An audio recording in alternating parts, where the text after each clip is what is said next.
Hey there! Are you interested in learning programming languages like C++ and Java, but don't know where to start? Don't worry, in this video we'll go over some basic concepts you should know before diving into programming. Firstly, it's important to have basic computer skills.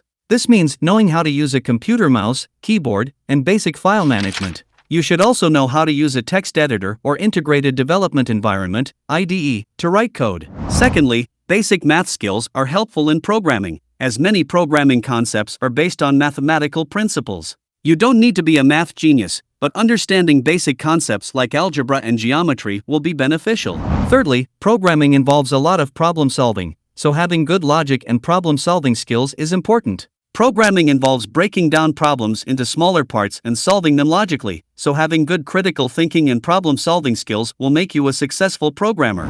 Lastly, before diving into a specific programming language, it's a good idea to familiarize yourself with some basic programming concepts like variables, data types, loops, conditionals, functions, and algorithms. These are the building blocks of programming, and understanding them will make learning a specific programming language easier. In summary, to learn programming languages like C++ and Java, it's important to have basic computer skills, basic math skills, good logic and problem-solving skills, and an understanding of basic programming concepts.